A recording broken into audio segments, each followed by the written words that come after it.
தீபாவளி காலையில் பால் செட்டு போட்டு மீன் பிடிக்கலான்ட்டு குளத்துக்கு போனோம். பார்த்தீங்கன்னா ஒரு மீன் மாட்டி இருந்துச்சுங்க. அந்த மீன் பார்த்தீங்கன்னா நல்லா வாடகை நல்லா இழுத்துட்டு போயிடுச்சு. நானும் வந்து அதை சுற்றிட்டே இருக்கிறேன். ஆனால் அது என்ன மீனுன்னு தெரியல. பார்க்கலாம் எவ்வளோ நேரத்தில் அந்த மீன் வருது அப்படின்னு. நானும் பார்க்குறேன் என்ன மாட்டியிருக்கிறது ஜிலேபி மீனியா இல்லை ரோக்கா கெட்டலான்னு. ஆனால் அது என்ன மீன் தெரியல. நல்லா போயிடுச்சு போல் இழுத்துட்டு ஆர்டருக்குன்னு. அதனால தான் இவ்வளோ நேரம் ஆகுது அந்த மீன் வரக்குள்ளே. பார்க்கல, நானும் என்ன மீன் தெரியாமல் பார்த்துட்ருக்கேன்.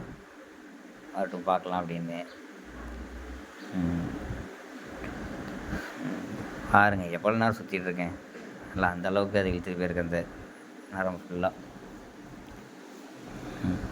பார்ப்போம் இப்போ தான் வருதுன்னு பார்க்கலாம் அந்த மீன்.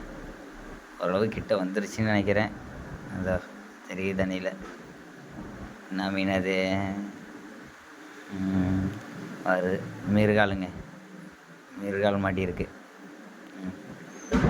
பாருங்க, நல்லா கரைக்கு வரும்போது அந்தளவுக்கு நல்லா ஆக்டிவேட்டாக இருக்குது.